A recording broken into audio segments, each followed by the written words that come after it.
expected to accept the deputy leader of the Labour Party filming on my mobile phone while confined to my house. But we are in extraordinary times, and I'm now recording. The Deputy Prime Minister's £40,000 problem, Angela Rayner's career on the brink. Right, before we dive into what might be the most damaging political scandal to hit Labour since they took power, hit that subscribe button. Because the way Westminster moves these days, you'll want to be the first to know when the next bombshell drops. And trust me, with Angela Rayner's future hanging by a thread, that next bombshell might be coming sooner than you think. Picture this. You're the Deputy Prime Minister of the United Kingdom, second only to Keir Starmer in the pecking order of power. You've clawed your way up from humble beginnings, championed the working class, and positioned yourself as a voice of ordinary Britain. Then suddenly, you're facing a £40,000 tax bill that could end your career, with your own Prime Minister refusing to say he won't sack you. This isn't just another Westminster scandal. This is Angela Rayner's political obituary being written in real time. And the ink isn't even dry yet. The story begins with what should have been a simple property transaction, an £800,000 apartment on the south coast that's now become Rayner's political albatross. But here's where it gets interesting, and frankly, rather embarrassing for someone who's supposed to understand the system inside and out. The conveyancing company that handled her purchase has just thrown her completely under the bus, stating categorically that they provided no tax advice whatsoever. None. Zero. Zilch. Joanna Verico, who runs a small Kent-based firm that processed Rayner's purchase, has been crystal clear. I confirm that my company does not handle trusts or provide tax advice. The stamp duty land tax was calculated using the HMRC calculator, using solely the facts and data that were given to us. Translation? Whatever mess Rayner has found herself in, it's not their problem. They simply crunched the numbers she gave them and sent her on her way. Now, if you're thinking this sounds like a convenient excuse from a company trying to distance itself from a political hot potato, you might have a point. But here's the thing, and this is where Rayner's defenders start squirming uncomfortably. She's been claiming all along that she received proper legal advice before making this purchase. Professional guidance that supposedly told her she only needed to pay the reduced stamp duty rate because she didn't own any other properties. Except, as it turns out, that advice was either woefully inadequate or she misunderstood it completely. The technical details matter here. So stay with me, because this is where Rayner's story starts to unravel like a cheap jumper. She owned a share in the family home in Greater Manchester, which she'd supposedly sold to a trust set up for her disabled son. On paper, this should have meant she no longer had an interest in that property, making her eligible for the reduced stamp duty on her new flat. But, and this is a massive but, the terms of that trust meant she still maintained a beneficial interest in the Manchester property for tax purposes. It's the kind of legal complexity that would make even seasoned property lawyers pause for thought, yet somehow Rayner managed to navigate this minefield without apparently understanding the most crucial element. She still owned property, therefore she wasn't eligible for first-time buyer relief, therefore she owed significantly more stamp duty than she paid. Here's where the story gets even more fascinating, and I use that word deliberately because this is political theater at its finest. Rayner supporters are now claiming she was initially unaware of the tax implications of her son's trust arrangement. Think about that for a moment. The Deputy Prime Minister of the United Kingdom, a woman who spent years in opposition scrutinizing conservative tax policies and demanding transparency in financial dealings, apparently didn't understand the tax implications of her own family's financial arrangements. The timeline of events reads like a masterclass in damage limitation gone wrong. After the media started asking awkward questions about this transaction, Rayner suddenly sought advice from Jonathan Peacock, a seasoned tax lawyer. His draft advice arrived on Monday, final verdict on Wednesday, and by Wednesday afternoon, Rayner was admitting to The Guardian that she'd underpaid her tax and was in discussions with HMRC about rectifying the situation. The speed of this about-face should tell you everything you need to know about how seriously worried Team Rayner has become. But let's talk about the elephant in the room, Keir Starmer's response, or rather, his very careful non-response. When repeatedly pressed about whether he would fire Rayner if she were found to have violated the ministerial code, the Prime Minister performed verbal gymnastics that would make an Olympic athlete weep with envy. "I want to give that procedure time to run its course," he said, which in Westminster speak translates roughly to, "I'm keeping my options open and my powder dry." This isn't just political positioning, it's survival instinct. Starmer knows that Rayner's future isn't just about stamp duty calculations or trust law technicalities. It's about credibility, competence, and whether Labour can maintain its self-appointed position as a party of transparency and accountability after spending years lambasting Conservatives for exactly these kinds of financial oversights. The role of Lori Magnus, the Prime Minister's Standards Advisor, cannot be overstated here. His report, expected as early as today, will likely determine whether Rayner survives the scandal or becomes another casualty of Westminster's unforgiving accountability machine. Magnus isn't just reviewing whether technical breaches occurred. He's essentially deciding whether Rayner's version of events holds water and whether her conduct meets the standards expected of a deputy prime minister.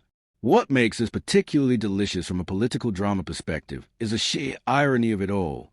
Here's a politician who built her reputation on speaking truth to power, on representing ordinary working people who struggle with complex bureaucracy and unfair tax systems, yet she's found herself tangled up in the very web of legal and financial complexity that she spent years criticizing when it benefited the wealthy and well-connected.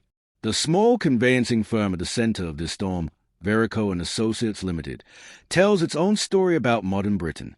It's a family business run by Joanna Verico and her 3 daughters from Herne Bay, the kind of local firm that handles straightforward property transactions for ordinary people. They are not equipped to navigate the labyrinthine world of trust law and complex tax arrangements, which raises serious questions about why someone in Rayner's position was using their services for what was clearly a complicated transaction. Legal experts have pointed out that smaller high street firms often lack the specialist knowledge required to handle trust-related property ownership issues. It's not a criticism of these firms. They provide essential services to their communities, but it does highlight a fundamental question about Rayner's judgment.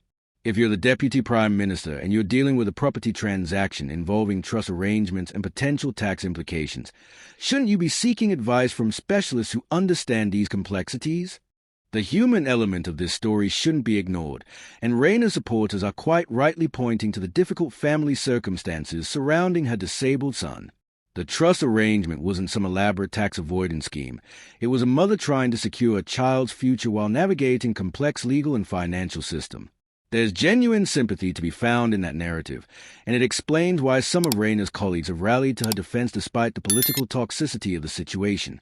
Education Minister Bridget Phillipson's defense of Rayner struck exactly this note, emphasizing the family circumstances and the court orders in place to protect Rayner's son. It's a reminder that behind the Westminster bubble drama and the political point scoring, there are real people dealing with real challenges. But it's also a reminder that good intentions don't necessarily excuse poor judgment or inadequate due diligence. The graffiti attack on Rayner's Hove apartment, tax evaders spray painted across the building, represents the ugly intersection of political scandal and personal harassment. Her spokesperson was right to condemn it as unjustifiable and beyond the pale. Whatever mistakes Rayner may have made in her tax affairs, vandalism and intimidation have no place in British political discourse. Yet the incident also demonstrates how quickly political scandals can spiral beyond Westminster's controlled environment into something more visceral and personal. Social media amplifies every twist and turn. Traditional media dissects every statement and counterstatement, and suddenly a complex legal dispute about stamp duty calculations becomes a symbol of everything that's wrong with political accountability in modern Britain. Chancellor Rachel Reeves' support for Rayner, "I have full confidence in Angela Rayner," sounds increasingly hollow as more details emerge. These kinds of public endorsements in Westminster often have the shelf life of a pint of milk in summer, and everyone knows it. The fact that Reeves felt compelled to make such a statement suggests that Team Rayner is in full damage control mode, trying to shore up support before Magnus delivers his potentially career-ending verdict. The broader implication for Labour's credibility cannot be understated. This is a party that swept to power promising to clean up British politics, to restore trust in government, and to ensure that everyone pays their fair share. Having your Deputy Prime Minister embroiled in a tax scandal just months after taking office isn't exactly the image they were hoping to project. It hands ammunition to Conservative critics and provides a perfect example of what opponents will characterize as Labour hypocrisy. But perhaps the most damaging aspect of this entire affair isn't the money. £40,000 is serious, but it's not exactly Nadim Zahawi territory. It's a competence question. How does someone rise to become Deputy Prime Minister without understanding the basic tax implications of their own financial arrangements? How does someone who's supposed to scrutinize complex legislation and hold the government to account make such fundamental errors in their personal affairs? These aren't rhetorical questions. They go to the heart of what we expect from our political leaders. Technical expertise isn't everything in politics, but basic competence in handling your own affairs is surely a minimum requirement for high office. If you can't manage your own stamp duty calculations, how can voters trust you to manage the country's finances? The land registry documents that show an application to change a name on the Hove apartment deed add another layer of complexity to this story. It suggests ongoing attempts to resolve the legal and financial mess, but it also raises questions about the timing and motivation. Is this genuine housekeeping to correct an oversight, or is it retrospective damage limitation designed to minimize political fallout? What we're witnessing here is a masterclass in how political scandals develop and evolve in the modern media landscape. Each new revelation adds another layer to the story. Each statement from Rayner's team opens up new lines of inquiry, and each day that passes without resolution increases the political pressure exponentially. The 24-hour news cycle doesn't pause for legal complexities or family sensitivities. It demands answers, accountability, and ultimately consequences. The irony is that Rayner's political brand has always been built on straight talking and authenticity. She's a politician who tells it like it is, who doesn't hide behind Westminster jargon or political spin. Yet this scandal has forced her into exactly the kind of defensive posturing and careful legal language that she spent her career criticizing in others. The woman who once called Conservative MPs scum is now parsing the difference between legal advice and tax advice, between technical compliance and moral obligation. As we wait for Magnus to deliver his verdict, the political mathematics become increasingly stark for Rayner. She needs his report to clear her of any ministerial code violations while simultaneously managing the ongoing HMRC investigation and the broader reputational damage. It's a high-wire act that would challenge even the most seasoned political operator, let alone someone who's found herself in uncharted territory. The Conservative Party, meanwhile, is watching this unfold with barely concealed glee. After years of defending their own MPs through various scandals and controversies, they are relishing the opportunity to attack Labour's credibility and competence. Every day this story continues is another day they can avoid talking about their own problems and focus attention on Labour's difficulties. But there's a deeper question here about how we hold our politicians accountable and what standards we expect them to meet. Should a complex tax dispute that appears to stem from genuine confusion rather than deliberate evasion really be career-ending for a deputy prime minister? Or does the seriousness of the role demand absolute precision in financial affairs, regardless of the underlying circumstances? The answer may well depend on Magnus's report and how it frames Rayner's conduct. If he finds that she acted in good faith based on the advice she received, she might survive with her reputation damaged but intact. If he concludes that she failed to meet the standards expected of a minister, regardless of her intentions, then Starmer's careful non-committal stance suggests he'll have little choice but to act decisively. What's certain is that the scandal has exposed the gap between political rhetoric and political reality. For all the talk about transparency and accountability, the complexities of modern financial and legal arrangements can trip up even experienced politicians. The question is whether voters will accept human fallibility as an excuse or demand the kind of perfection that may be impossible to achieve in practice. The coming days will determine not just Angela Rayner's political future, but also how seriously Labour's promises of higher standards and better governance are taken by the British public.